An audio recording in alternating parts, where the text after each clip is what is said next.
Hello guys, आपका स्वागत है हमारे फिर से आपका स्वागत है हमारे चैनल पे आई के स्टडी पर। My name is Ikrama Khan and जैसा कि मैंने आपसे कहा था कि मैं जल्दी लौटूंगा आपके लिए एक शानदार सी पीपीटी के साथ लेक्चर लेके। तो मैं लौट चुका हूँ। थोड़ी लेट हुआ क्योंकि मेरे एकेडमिक्स एग्जाम्स की अनाउंसमेंट आ गई थी, तो मैं अपनी स्टडीज में लग गया। देन पीपीटी बनाने का मुझे बहुत कम टाइम मिला, जिसकी वजह से मुझे लेट हो गया। बट मैं आगे देखूंगा कि कुछ ना कुछ आपके लिए लेके आऊं। एंड मैंने जैसे कि बहुत लेट स्टार्ट किया मैंने अपना यूट्यूब चैनल एंड ट्वेल्थ को पढ़ाना, जिसकी वजह से मुझे थोड़ा लेट हुआ और मुझे बहुत अफसोस है and sorry for all sorry to all कि मुझे इतना लेट हो गया। एंड मैं आपसे कहा था कि मैं ग्रामर भी हो सकता है लूँ, तो शायद ग्रामर ना हो पाए लेकिन नॉवेल हम पूरा करेंगे, ठीक है। तो हम इस चीज़ के साथ आगे बढ़ते हैं। तो as you know my codes by you with you for you. आगे बढ़ते हैं। 4.1 हिस्ट्री ऑफ द नॉवेल जो मैं आपके लिए लेके आया हूँ, तो वो हिस्ट्री ऑफ द नॉवेल, ठीक है। तो हेडिंग तो एकदम सीधी सरल है कि नॉवेल की हिस्ट्री यानी पास्ट में कैसे वो आया, क्या हुआ उसके साथ, कब वो मॉडिफिकेशन हुआ, हम आगे उसका पढ़ेंगे। तो मेरे साथ आप बने रहिए। एंड हिस्ट्री सुन के थोड़ा सा बोरिंग तो लगेगा, लेकिन ऐसा कुछ भी है नहीं। इसमें बोरिंग जैसे कुछ भी फीचर्स नहीं है कि आपको बोर हो। और मैं भी पूरी अपनी तरफ से कोशिश करूंगा कि आपको बोर ना हो, ठीक है। तो मैं एक शानदार सी पीपीटी बना के लेके आया हूँ आपके लिए, ठीक है। तो हम आगे बढ़ते हैं। सो गाइस देखिए, हम क्यों पढ़ रहे हैं? हम पढ़ रहे हैं हमारे एग्जाम के लिए, ठीक है। तो हम एग्जाम पॉइंट ऑफ व्यू से पढ़ रहे हैं, तो हमें पता रहना चाहिए कि इसमें से क्या आएगा।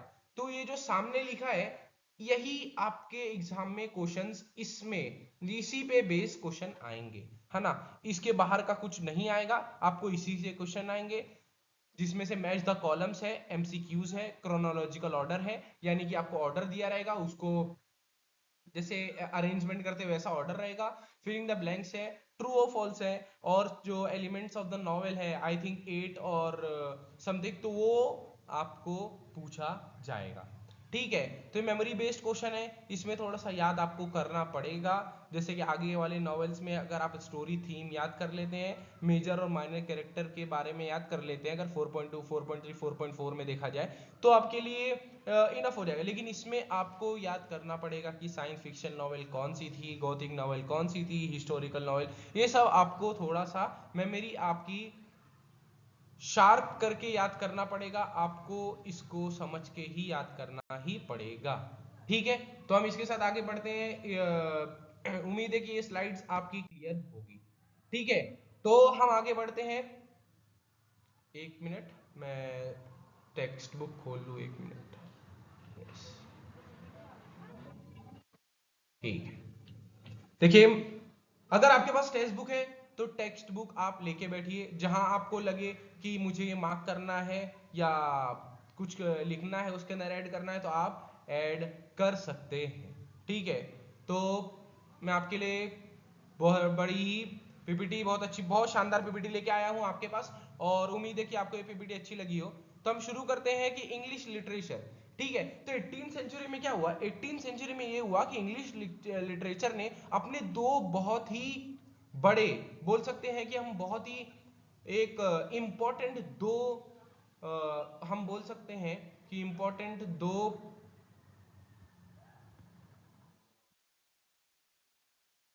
पैराग्राम दिया, जिससे हमें बहुत सारी चीजें पता लगी, है ना।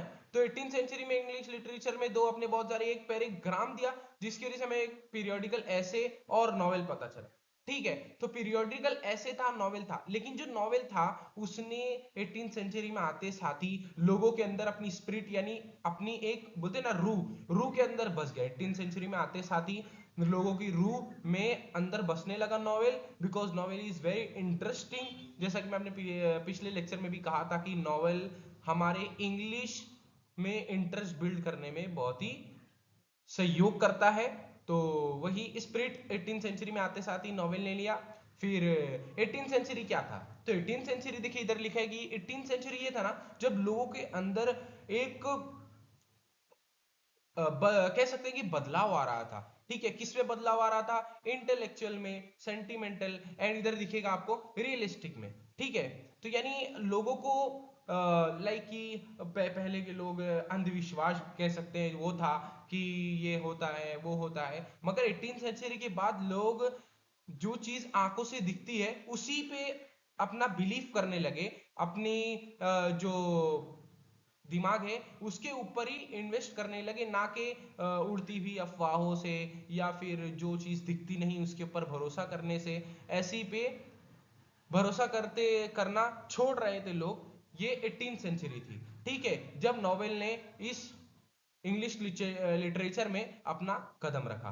ठीक है, इंटेलेक्चुअल यानी अपनी सोच को लोग बढ़ा रहे थे, है ना, समझ रहे थे, बूझ रहे थे। ठीक है, तो हम आगे बढ़ते हैं। हाँ, तो एक पहले पैराग्राफ को मैं समझा रहा था, तो पहले पैराग्राफ की बड़ी इंपॉर्टेंट लाइन छूट गई थी, तो मैंने इधर पीपीटी में लिखा कि to instruct the reader to help them toward a more purposeful and virtuous life. तो नॉवेल कहाँ यूज हुआ, ठीक है, तो जैसा कि 18th सेंचुरी मैंने बताया कि लोग इंटेलेक्चुअल हो रहे थे, सेंटिमेंटल हो रहे थे, रियलिस्टिक हो रहे थे, तो जिसकी वजह से नॉवेल क्या किया, नॉवेल जो रीडर्स को एक तरह से डायरेक्शन प्रोवाइड करा, एक बड़ी क्या मतलब पर्पसफुल, हम कहते हैं ना कि हमारी लाइफ का कोई पर्पस होगा, तो वो नॉवेल प्रोवाइड किया कि क्या आपकी लाइफ का असली पर्पस क्या है, आपकी लाइफ का टारगेट क्या है, आपको लाइफ में बनना क्या चाहिए। ये किसने किया, ये नॉवेल ने एक चीजें सिखाना शुरू कर दिया। ठीक है, क्योंकि वो उस ही दौर था, वही एज चल रही थी, तो ऐसी चीज ही मतलब अच्छी चीज ही इंटेलेक्चुअल क्या है, बुरी भी आदमी अपने दिमाग में लेके आ सकता है, लेकिन नॉवेल ने क्या प्रोवाइड किया, एक सही राह दिखाई लोगों को। ठीक है, तो हम आगे की अब सेकंड पैराग्राफ पे जाएंगे। पहला पैराग्राफ उम्मीद है कि आपसे क्लियर हो गया होगा, अगर नहीं हुआ होगा तो आप कमेंट सेक्शन में लिखिए कि आपको क्या क्लियर नहीं हुआ है, वो मैं आपको 24 आवर के अंदर मैं आपको क्लियर करके दूंगा। ठीक है, तो हम बढ़ते हैं आगे पीपीटी की तरफ। तो सो नॉवेल है ना, हम देखते हैं कि नॉवेल, तो नॉवेल क्या है, नॉवेल है long narrative fiction which describe intimate human experience in the prose form. अगर आप टेक्स्ट बुक लेके बैठे हैं, तो मैं अगर कुछ वर्ड का आपको मीनिंग बताता हूं तो वो लिख लीजिए, ठीक है, ताकि दूसरी बार आप जब आप अपनी टेक्स्ट बुक ओपन करें तो आपको फौरन उस वर्ड का एंड उस सेंटेंस का मतलब समझ में आ जाए। ठीक है, तो लॉन्ग नेरेटिव फिक्शन यानी काल्पनिक बहुत बड़ी है, काल्पनिक बातें हैं, है ना, जो इंटीमेट का मतलब क्लोज होता है, यानी कि ह्यूमन एक्सपीरियंस जो हो रहा है उसके बारे में काल्पनिक बातें बताई जाती हैं एक प्रोज फॉर्म में। ठीक है, तो इंटीमेट का जैसे मतलब मैंने बता दिया हूं क्लोज, है ना, ये क्लोज ह्यूमन एक्सपीरियंस को काल्पनिक चीजों के जरिए प्रोज फॉर्म में आपको समझाती है। कौन समझाता है, नॉवेल। ठीक है, तो नॉवेल, तो नॉवेल जो है वो इटालियन वर्ड नोवेला से डिराइव्ड हुआ, जिसका मीनिंग है न्यू, यानी नया। नीचे एक हमारे इटैली की ही पिक्चर मैंने लगा दिया एक अट्रैक्टिव के लिए, ताकि अच्छा लगे। एंड देन थर्ड पॉइंट्स, हम जो पॉइंट्स के आपके द्वारा मैं आपको एक नए फीचर की तरह मैं दिखाने के लिए आपको ऐसा पीपीटी तैयार किया हूं। ठीक है, तो third point, novel narrates a story embellishing. ठीक है, एम्बिलिशिंग यानी एम्बिलिशिंग।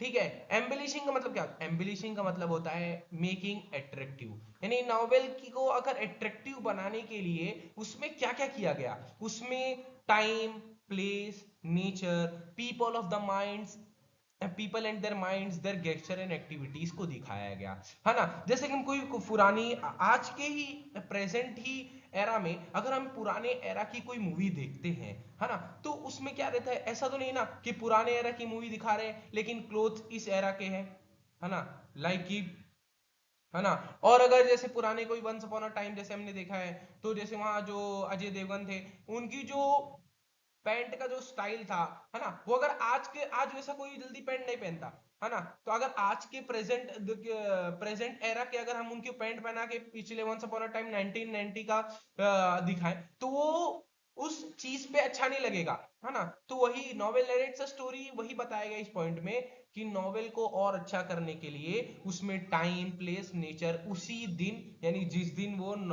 जिस एरा की नॉवेल लिखी जा रही थी उसी के बारे में बताया गया। ठीक है, तो जिससे क्या हुआ, जिससे हमारे फिर हमारा नेक्स्ट वन वही, it's create the picture of the society of that time, है ना। जिसकी वजह से क्या हुआ, जिसकी वजह से ये हुआ कि एक हमारे दिमाग में लाइक कि उस टाइम ये नॉवेल हम बुक्स में पढ़ते थे, है ना। तो टाइम प्लेस नेचर की वजह से क्या हुआ, एक हमारे माइंड में एक उसकी पिक्चर क्रिएट हो गई, है ना, कि वो सोसाइटी कैसी होगी, है ना, वो सोसाइटी में क्या होता होगा, लोग कैसे रहते होंगे, वो इस नॉवेल के जरिए हाँ आया, है ना। फिर उसके बाद का पॉइंट्स पढ़ते हैं, it makes life easier to understand than in drama and poetry, है ना। इंग्लिश लिटरेचर के बहुत सारे पिलर्स हैं, जैसे कि मैंने आपको बताया कि, है ना, जैसे कि पहले स्टोरी है, ऑटोबायोग्राफी है, एंड ये सब बहुत सारे पिलर्स है, मगर वो सब पिलर्स में से सबसे आसान पिलर्स हमारा नॉवेल है, जो ज्यादा किसी को घुमाता नहीं है, सीधा सरल अपनी बातें करता है, तो वही इसमें पॉइंट में बताया गया। फिर नीचे जो पॉइंट है, in modern era novel is adopted, क्या बोला, novel is adopted literary prose, है ना, लिटरेरी प्रोज। क्यों किया, क्यों ये अपना अडॉप्ट किया, क्योंकि इसकी एक क्रिएटिव राइटिंग की वजह से, है ना, इस क्रिएटिव पिक्चर जो माइंड में क्रिएट करता है, जिसकी वजह से आज मॉडर्न एरा में नॉवेल का बहुत ज्यादा चर्चे हैं एंड नॉवेल को सबसे ज्यादा पढ़ा जाता है। ठीक है, तो ये आपके सेकंड पैराग्राफ का एक्सप्लेनेशन था, है ना। उम्मीद है आपको ये भी अच्छे से समझ में आया होगा। ठीक है, एंड जैसा कि मैंने इसमें दो वर्ड का मीनिंग भी बताया आपको, तो वो आप लिख लीजिए, है ना। एंड किसी और वर्ड का मीनिंग चाहिए आपको, तो मैं आपको कमेंट सेक्शन में करिए, मैं आपको बताऊंगा। ठीक है, तो अब आगे चलते हैं थर्ड पैराग्राफ की तरफ।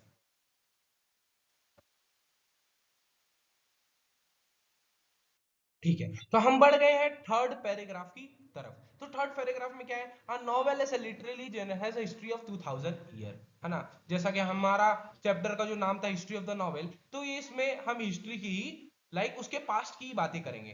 तो जो उसका जो हिस्ट्री है वो 2000 साल पहले ही, 2000 साल पहले से ही नॉवेल आ चुका है ना, 2000 साल, है ना। एक बड़ा ही लॉन्ग एरा इसका चला, और ये कभी भी अपने एरा में डाउन नहीं हुआ, हमें हमेशा अपने एरा में अप अप होते गया। ठीक है, तो वही हमारे जो इस हिस्ट्री ऑफ द नॉवेल को लिखने वाले हैं, वो यही बताए हैं कि a novel is a literature has a history of about 2000 year, है ना। तो 2000 ईयर, अब 2000 ईयर पहले आया तो क्या होता था, तो उसमें जो नॉवेल आती थी वो ग्रीक रोमांसेस, क्या था, ग्रीक रोमांसेस डेटिंग, जो उस समय बहुत मशहूर नॉवेल से रहती थी, है ना। उसके पहले मैं इधर एक पॉइंट पढ़ लूं, the early precursors of novel were collection of tales known as Greek romances dating from 2nd to 6th century made top the list, है ना। तो प्रीकर्सर, अगर प्रीकर्सर का मतलब बताऊं, देखिए मैं अपने टेक्स्ट बुक में लिखा हूं कि प्रीकर्सर का मतलब है thing that's come before something, है ना। ये था हमारा मीनिंग। ठीक है, अब अगर हमारी लैंग्वेज में समझे तो ट्रेलर, मूवी का पहले ट्रेलर आता है, वैसे ही प्रीकर्सर, है ना, कि हमारे किसी भी चीज का एक ट्रेलर आता है ना। तो सेकेंड सेंचुरी से 6th सेंचुरी तक अभी नॉवेल का क्या आ रहा था, ट्रेलर आ रहा था। ठीक है, उसमें क्या आ रहा था, ग्रीक रोमांसेस डेटिंग, जो उस समय बहुत ही मशहूर मशहूर नॉवेल कह सकते हैं रहती थी। ठीक है, उसमें क्या था, उसमें आता था imaginative and delightful stories of ideal love and marvellous adventure affect the creative writing. ठीक है, तो ये इतनी मशहूर क्यों होती थी, क्योंकि इसके अंदर एक ख्याली और बड़ी ही शानदार स्टोरीज होती थी आइडियल लव की एंड मार्वेलस एडवेंचर की। ठीक है, जो ग्रीक रोमांसेस को इतना उसने बहुत ही ज्यादा मशहूर किया। ठीक है, और अगर देखा जाए, हम कोई बुक्स के नाम देखा जाए, तो विर्जिल्स इकोलॉग, ठीक है, विर्जिल्स इकोलॉग जो है वो बहुत ही मशहूर किताब थी ग्रीक रोमांसेस की। फिर उसके बाद हमारा मोलेरिस की मोटे द आर्थर, एंड उसके बाद जियोफ्री चार्ल्स की द कैंटरबरी टेल्स। अगर मेरे प्रोनाउंसिएशन में कहीं इधर उधर हुआ होगा, तो क्योंकि ये जो वर्ड्स है वो स्पेनिश है, लैटिन है, ग्रीक्स है, तो थोड़ा इधर उधर हुआ होगा। ठीक है, तो आपको जैसा पढ़ना है पढ़िए। तो आगे बढ़ते हैं हम नेक्स्ट स्लाइड पे, ये आपके थर्ड पैराग्राफ का एक्सप्लेनेशन था। ठीक है, तो हम बढ़ते हैं आगे स्लाइड की तरफ।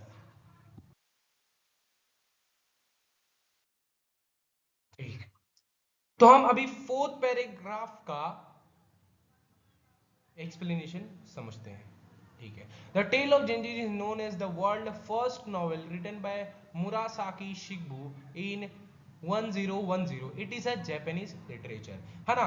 तो वर्ल्ड की फर्स्ट नॉवेल क्या थी? टेल ऑफ जेंजी थी, जो कि मुरासाकी शिकबू ने 1010 में लिखा था, जो कि जापानीज लिटरेचर थी। एडिशनल इंफॉर्मेशन के लिए एक बात बता दूं कि इन्होंने अपने बेटे के बारे में लिखा था, जिसकी struggle of life and love of life के बारे में है, कि उस क्या स्ट्रगल किया, कैसे प्यार, ऐसे कुछ ये टेल ऑफ जेंजी में बताया गया है। तो ये हमारी वर्ल्ड की फर्स्ट नॉवेल है। आपको ये पेपर में पूछ सकता है, मोस्ट इंपॉर्टेंट क्वेश्चन है कि वर्ल्ड फर्स्ट नॉवेल क्या है। आपको ऑप्शन दे भी सकता है, नहीं भी दे सकता है। दे दिया तो बहुत अच्छी बात है, नहीं दिया तो आप ये जो याद कर लो कि the tale of Genji is known as the world first novel. किसने लिखा? आपको उसके राइटर के नाम भी याद करना रहेगा, जैसा कि मैंने आपको पहले बता दिया कि मेमोरी बेस्ड क्वेश्चंस आएंगे इसमें से। फिर उसके बाद Don Quixote is the first European novel, कि यूरोपियन में जब नॉवेल स्टार्ट हुई तो पहला डॉन क्विक्सोट नाम की नॉवेल उधर ओरिजिनेट हुई, यानी स्टार्ट हुई, जो कि स्पेनिश राइटर मिग्यूल डी सर्वेंटेज ने लिखा। ठीक है। ये स्पेनिश नेम है तो थोड़ा प्रोनाउंसिएशन में इधर उधर होगा। और ये दो पार्ट्स में, एक 1605 में और उसके बाद 1615 के बीच में इसके दो पार्ट्स पब्लिश किए गए। ठीक है। तो हम आगे बढ़ते हैं। ये था हमारा अभी फोर्थ पैराग्राफ। अभी फोर्थ पैराग्राफ स्टार्ट ही है, अभी खत्म नहीं हुआ। ठीक है। तो हम आ गए हैं, फोर्थ पैराग्राफ पर ही है। तो 18 सेंचुरी, ठीक है। तो 18 सेंचुरी में क्या हुआ? 18 सेंचुरी में न्यूज़पेपर और मैगजीन ने भी कदम रख दिया। अब जब कदम रखा तो क्या हुआ? न्यूज़पेपर कितने का? आज भी न्यूज़पेपर मिलेगा 7 रुपए का, 8 रुपए का, या ज्यादा से ज्यादा 10 रुपए का। ठीक है। मैगजीन्स थोड़ा एक्सपेंसिव आती है, लेकिन न्यूज़पेपर की बात की जाए तो बहुत ही लाइक चीप रेट में हमें मिल जाते हैं। जिसकी वजह से क्या हुआ? जिसकी वजह से ये हुआ कि मिडिल क्लास के जो लोग थे वो हम एक तरफ से एजुकेशन की तरफ अट्रैक्ट होने लगे। ठीक है। तो अट्रैक्ट होने लगे, न्यूज़पेपर पढ़ के, मैगजीन पढ़ के ही उनका काम चल जाता था। ठीक है। तो अब ये हुआ कि वो नॉवेल की तरफ इंटरेस्टेड नहीं हो रहे थे, है ना। राइटर्स ने देखा कि मिडिल क्लास के जो रीडर है वो नहीं अट्रैक्ट हो रहे हैं नॉवेल की तरफ से।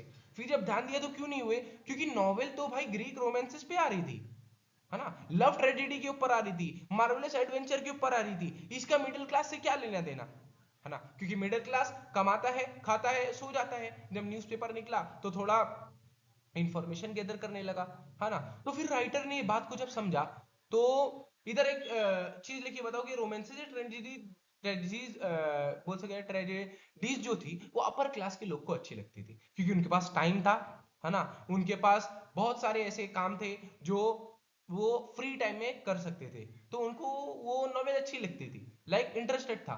तो ये बात राइटर लोग ने 18 सेंचुरी के बाद समझ में आ गई। जिसकी वजह से क्या हुआ? जिसकी वजह से उन्होंने सोचा कि नॉवेल में ना कुछ बदलाव करने पड़े, रिवॉल्यूशन लेके आए, है ना। एक वर्ड हमारे पैराग्राफ में 2-3 बार दिया है, ये वाले पैराग्राफ, रिवॉल्यूशन, जिसका मतलब होता है चेंज। तो सोचिए कि चेंज लेके आए। ठीक है। तो अब क्या करने लगे? अब वो करने लगे कि रोमांसेस, इसको रोमांस एंड लव, ये मार्वलस एडवेंचर, इसको छोड़ के वो अपने टॉपिक को, थीम को चेंज किया उन्होंने। एंड फीचर क्या लेके आए? इंथुसियाज्म। इंथुसियाज्म लेके आए, पैशन लेके आए ना, इमेजिनेशन, कि हर कोई इंसान अपने पैशन को फॉलो करे, इमेजिनेशन अच्छी रखे, हमेशा अपनी आप से ऊपर की सोचे, है ना, ताकि वो जितना बड़ा आदमी सोचेगा उतना बड़ा आदमी बनेगा। ठीक है। तो ये सोचा उन्होंने, जिसकी वजह से एक नॉवेल में बहुत बड़ा मॉडिफिकेशन आया, और जिसकी वजह से नॉवेल को एक और बहुत बड़ी कामयाबी, बोले सक्सेस, मिली। ठीक है। तो हम आगे आते हैं। फोर्थ पैराग्राफ अभी खत्म नहीं हुआ है। ठीक है। तो आफ्टर 1970, है ना, ये ईयर को याद रखो। ठीक है। आफ्टर 1970 इंग्लैंड में भी नॉवेल ओरिजिनेटेड, यानी स्टार्ट हो गई। ठीक है। अभी कहां चल रहा था ऐसा मामला? अभी हमारे स्पेन की तरफ चल रहा था, ग्रीक कंट्री में चल रहा था ये सब हमारा जो भी था। मगर अब कहां आया? अब आया हमारे इंग्लैंड में। ठीक है। इंग्लैंड, इंग्लैंड जैसा कि मैंने पिछले वाली जो एक वीडियो थी मेरे इंट्रो की उसमें बताया था कि वो जर्मन इंग्लैंड से इंग्लिश आई, ठीक है, तो ये बताना बहुत जरूरी है। तो इंग्लैंड में 1970 के बाद नॉवेल की स्टार्ट हुई, है ना। तो 19 जैसे बोलते हैं कि 90s एंड 90s से लेके 20s में इंडस्ट्रियल बहुत ज्यादा, लाइक कि अगर उर्दू में कहा जाए तो उरूज पे था, ठीक है, बहुत ही ज्यादा हमारा सक्सेस मिल रही थी इंडस्ट्री में, नई नई मशीन्स आ रही थी जिसकी वजह से लोगों का काम आसान हो रहा था, जो प्रोडक्शन पहले एक महीने में 10 होती थी वो 1000 होने लगी थी। तो जिसकी वजह से क्या हुआ, जिसकी वजह से मिडिल क्लास को भी एक तरह से पैसा भी मिलने लगा और टाइम भी मिलने लगा, ठीक है। तो उन्होंने फिर क्या, उन्होंने फिर हाँ, अपना जो टाइम था उसको नॉवेल में इन्वेस्ट करने लगे, ठीक है। और जब मिडिल क्लास को एक तरह से इंटेलेक्चुअल समझ बूझ आई कि हाँ हमें भी पढ़ना चाहिए, तो वो जिसको फिर कहने लगे न्यूली एडुकेटेड क्लास, है ना। तो newly educated class, middle class अपना माइंड चेंज किया, उसने कहा कि हमें भी पढ़ना चाहिए, सिर्फ काम सिर्फ कमाने खाने से नहीं होता। तो फिर वो आया न्यूली एडुकेटेड क्लास, है ना। तो अब वो जब आ गया तो अब वो क्या ढूंढने लगा, एक अच्छा रिस्पेक्टेबल रीडिंग मटेरियल ढूंढने लगा, ठीक है। और वो क्या था, सबको पता है वो क्या था, वो है नॉवेल। जैसा कि हमने पिछले पीपीटी में बताया कि नॉवेल एक पाथ, अच्छा पाथ दिखाने दिखाने में बहुत मदद कर रहा है 18 सेंचुरी के बाद से ही, ठीक है। तो जब उन्होंने पढ़ना चालू किया, न्यू एजुकेटेड पीपल थे, तो उसमें क्या हुआ, फिर देखिए एक पॉइंट है कि novel has voice middle class and lower class aspiration and meet their longings. आप अगर टेक्स्ट बुक लिए हो तो आप उसमें पेंसिल से लिख सकते हो, एस्पिरेशन का मतलब होता है होप, है ना, एंड लॉन्गिंग्स का मतलब होता है, लॉन्गिंग्स का मतलब होता है डिजायर, ठीक है।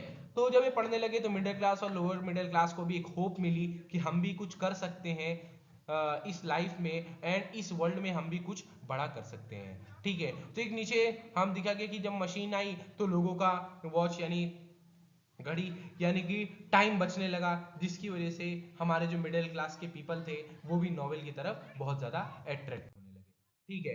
तो एक और पॉइंट की drama and poetries were fading away, novel encompass the social political and cultural happening the and scientific progress, है ना। तो क्या हुआ, ड्रामा और पोइट्री जो थी वो जाने लगी, जैसे मैंने बताया कि इंग्लिश लिटरेचर में सबसे ज्यादा नॉवेल को ही इंपॉर्टेंस मिलने लगी। तो जिसकी वजह से क्या हुआ, हमारे जो दूसरे पिलर थे इंग्लिश लिटरेचर के, ड्रामास एंड पोइट्रीज, वो जाने लगे। और कौन आने लगा, और इस मैदान में कदम रखने लगा है कौन, हमारा नॉवेल, ठीक है। मैं चाहूंगा कि आपको इस चीज में बोर ना हो, इसलिए मैं ऐसे कभी कभी आपको ऐसे थोड़ा सा इधर उधर मैनिपुलेट करूंगा ताकि आपको बोर ना हो, ठीक है। उसके बाद नॉवेल, अब नॉवेल क्यों इतना छाने लगा, क्योंकि नॉवेल के जो राइटर्स थे उन्होंने सोशल, है ना, political and cultural happening and scientific progress पे भी नॉवेल लिखने लगे, ठीक है, जिसकी वजह से इसको और ज्यादा मॉडिफिकेशन हुए और जिसकी वजह से इसको और ज्यादा सक्सेस मिलने